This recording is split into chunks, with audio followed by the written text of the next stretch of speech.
Guys, I was at the ERAS tour.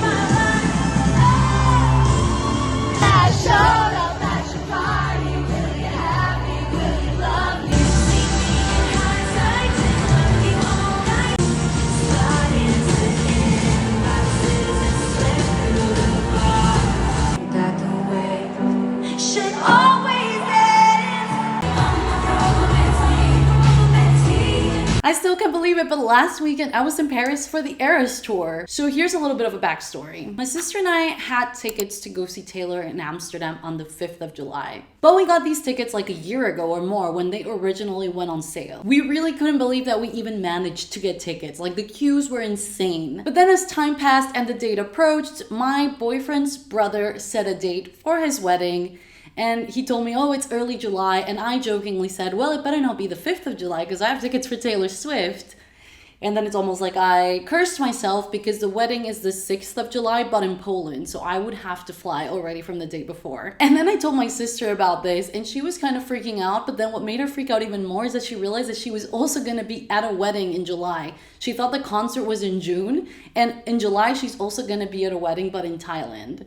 So long story short, we're both not here for the Amsterdam show that we had tickets for. So of course, we started to panic. And then I found this website called StubHub that I truly doubted the authenticity of it, but I had heard of people in the US using it. It had horrible scores on Trustpilot and the tickets were crazy expensive. So we waited to see what would happen on Thursday night, the first night back from tour, to see if people in Paris would get in with StubHub tickets. We were monitoring like Facebook groups and TikTok. So Thursday night, when it was confirmed that people with StubHub tickets got in, we immediately bought our tickets and we ended up getting ours for around, I think, 250 to 300 euros a piece, which I think wasn't too bad compared to what I had seen floating around on the website. Granted, we were sitting behind the stage basically, like we couldn't see the main screen, but they had like side screens fortunately, and we could see the whole stage. Of course, most of the time she's facing the other way, but we could see her. Like, it wasn't the ideal seats, but I think you can't have a bad seat. We were just so excited to be there. So we really took a leap of faith because obviously everyone's experience with StubHub is different, but we bought the tickets,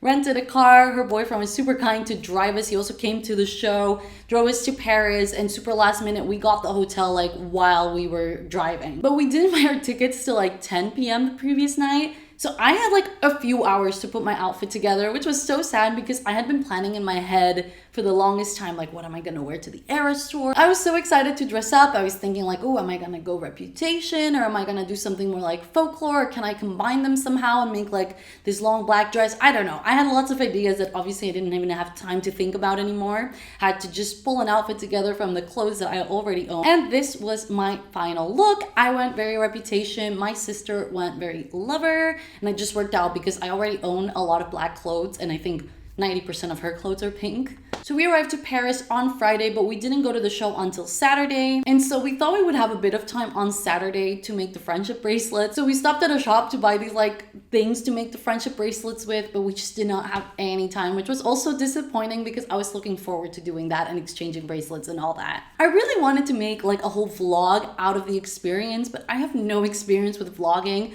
So I think I just have some like awkward clips of me trying to vlog. Now we're gonna try to get the charms for the friendship bracelet. It's time for a little lunch break and we got a sushi snack. So we are a few hours away from showtime, so we're just gonna go hang out at the mall. And we think we just found the queue and it's so long, so I think we might need to reconsider how early we want to come.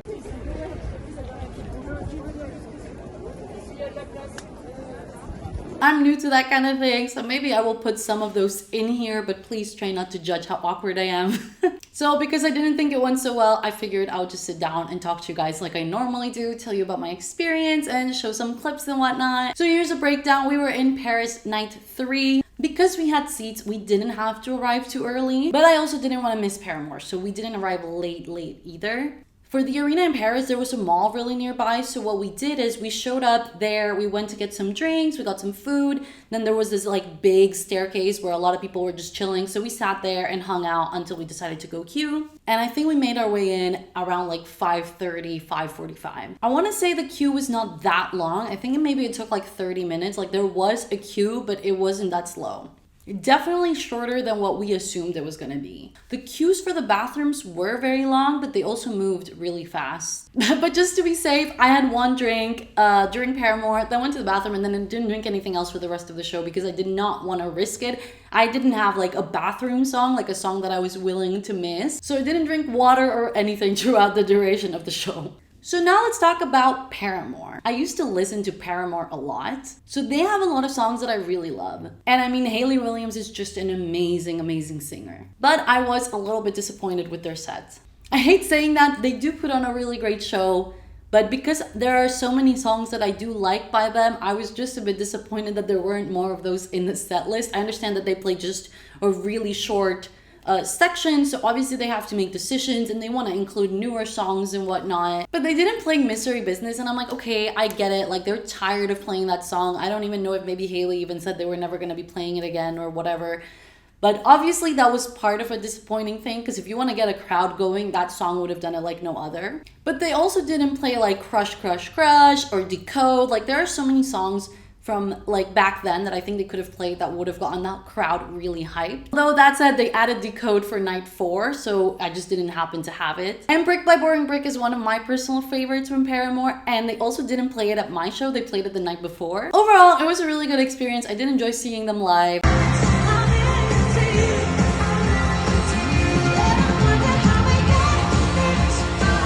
I don't like to be one to complain. I'm just sharing like my honest opinion. Of course, if you can craft your own set list, everybody would make it completely different. But if they had played like Crush Crush Crush or Fences, even Brick by Boring Brick, Taylor came out around 7:55, and we were on the side of the stage. I think it's the right side where you can see her getting rolled in like the janitor truck. So that was kind of fun to see.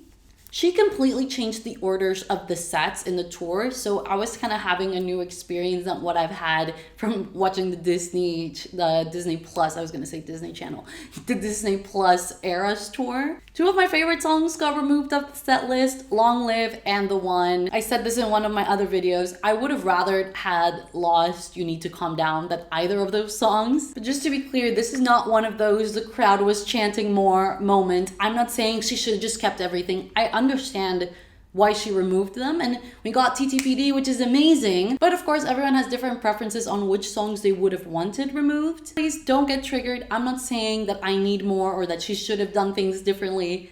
I'm just expressing my opinion. But yeah, so she added TTPD. Let's talk about that, because it's amazing that she basically turned the ERAS tour into the ERAS tour 2.0, which, by the way, I made a video talking about my predictions for this set list, and I was almost spot on. Not in the order of the songs, but 6 out of the 7 songs that I said she would play, she plays. And the 7th song that I mentioned was The Alchemy, because I was like sure she would do something for Travis, but what she did instead was play So High School, which I just didn't expect because I didn't think she would play anything from the anthology. So yay, I win nothing. Anyway, it's always fun to see your predictions being somewhat right. But the performances for this set were just wow.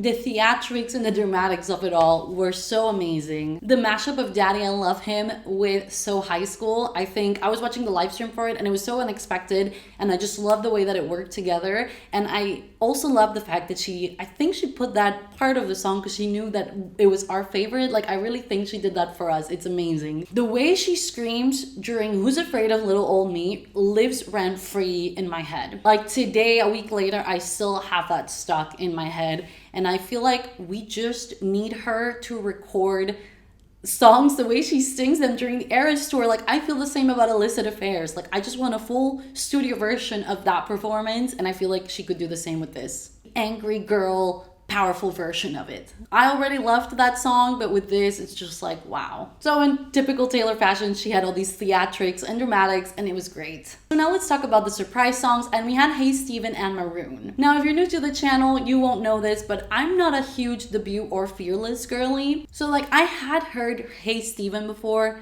but I don't know the song very well. And I know so many people would have probably had loved to been there and have that song, but obviously it was just not my song. So I couldn't help but notice how loudly you guys were singing along to the songs from the Fearless album. So I thought maybe I would sing one of my favorite songs from the Fearless album. Though I still thoroughly enjoyed the performance, Taylor just, her voice is so great that even when she plays just acoustically, like I feel like she could do just acoustic shows with her and her guitar, and it would be amazing. And I feel like this is now giving me more of a push to listen to more of Fearless. And I love Maroon. Maroon is amazing. But if you've seen my tier ranking videos, I do feel like she plays it so much that it's like slightly less exciting. But being there, of course, makes it different. And that was the song that actually my sister was hoping for. So we were both very excited to have had it. But I would have probably have rather been for Paris Night 2 or Paris Night 4. Night 2, she performed Is It Over Now with Out of the Woods Bridge. And I feel like I was so close to that. I could have had that and I would have died. And then she performed My Boy Only Breaks His Favorite Toys, which is also one of my favorite songs from Tortured Poets Department. So I was really excited about that. And the funny thing is that I had considered just going outside the arena because we were in Paris that day. So I thought, why don't we just go stand outside the arena? But we were kind of far away from the arena at that point. And we wanted to keep like our energies for the next day, for the Saturday, so we just didn't do it. And again, I'm not complaining at all. I am so happy with the experience that I had being there, having like the anticipation of seeing what surprise songs she's gonna play for you. Like the whole thing was so fun. I really loved it. I'm not complaining at all. I really make the comparisons just for fun. And obviously everyone has different preferences on what surprise songs they would have wanted. Some tips I would give people that are still going to the ERAS store. Number one would be to not wear open shoes. My sister was wearing open shoes and somebody like spilled a bunch of drinks, so her feet were basically wet the entire time. Or just bring like sneakers with you just in case. If you don't have tickets yet and are looking, I think the right side of the stage is maybe the better side because she lays on that side for the folklore cabin. She comes in and out through that side. We waited for her to come out for like 20 minutes, but then when she wasn't coming out, we just left. But probably if we had stuck around long enough, we would have seen her. This is, of course, if you were sitting closer to the stage, which are kind of the cheaper tickets at this point in the resale. I'm so amazed how cheap resale tickets are right now in Sweden. Like, I was so tempted to just be like, okay, let's go to Sweden. But I actually would love to go to the ERAS store again, so I will see if I can get resale tickets for a city in Germany that's not too far away from here. But right now they're like reselling for like 400 euros or more. So I'm not thinking about spending that much money. Maybe if I could get them for like 150 each or so. And this time I will force my boyfriend to come with me. Something interesting is that at the Paris show, we also met a few Americans on the queue. And it's just so weird to think about the fact that it is cheaper for people in the US to fly to Europe to see Taylor than to just see her in their home states. Like, resale is really out of hand in the US. Anyway, that is a little bit about my experience. I am over the moon right now with excitement that I was able to go, because we had a lot of moments where we weren't sure we were going to be able to go anymore because obviously everything was sold out. We just weren't going to be in the country. I considered like, can I fly to Poland the day of the wedding and like still make it, like depending what time the wedding was gonna start, and like what if my flight got canceled, and then it's so rude of me to like not be there. And when I was there at the arena, I just remember telling my sister, like, I cannot believe that we're here. I was looking at the stage and I was really in awe. I was like, I cannot believe this is happening. We were in the Netherlands yesterday. We didn't even have tickets, and now we are here. But as always, thank you for hanging out with me. I hope you enjoyed this video, and I hope to see you in the next one. Bye!